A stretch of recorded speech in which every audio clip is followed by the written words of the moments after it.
Hello বন্ধুরা, শুভ দুপুর। দেখো চলে এলাম রোজকার মতন। তো এই আমি মন্দিরে গিয়েছিলাম, মন্দির থেকে পুজো টুজো দিয়ে তারপরে মন্দির থেকে এসে আবার ওদের রান্না করলাম। তো ওদের জন্য কি রান্না করেছি তোমরা দেখো, আর আমি কি খাবো সেটাও তোমরা দেখো। এই দেখো বন্ধুরা, ভাত বাড়া হয়ে গেছে, ভাত বেড়ে নিয়েছে আমার বর। আর এই দেখো, ওটা আগিয়ে দাও। আর ওই দেখো কালকেকার সেই বাটাটা রেখেছিলাম, কাঁচকলার খোলা বাটা, সেটা দিয়ে আমার বর খাচ্ছে। আমি বলি গরম ভাতে খাও।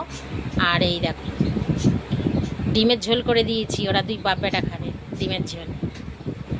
এই হচ্ছে ওদের আজকের খাওয়া। আর আমার খাওয়াটা দেখে নাও, আমি এই যে মিজরি নিয়ে নিয়েছি মিজরি দিয়ে। আর এই দেখো নিয়ে নিয়েছি, দেখেছো আমারটা, এই দেখো কলা ছাড়িয়ে নিয়েছি। আর এই যে সাবু, আর আজকে দুধ দিইনি, আজকে জল দিয়ে খাবো। তো আমার এরকম হালকা হুলকা খাবার খেতে ভালো লাগে, তাই এটা আমি নিয়ে নিয়েছি। এটা এটা আমি খাবো, ওরা ওইদিকে খাচ্ছে। আর ওয়েদারটা দেখো বন্ধুরা, ওয়েদারটা দেখো, মেঘলা, দেখেছো? বৃষ্টি হচ্ছে, থেকে থেকে বৃষ্টি হচ্ছে, আবার থামছে, আবার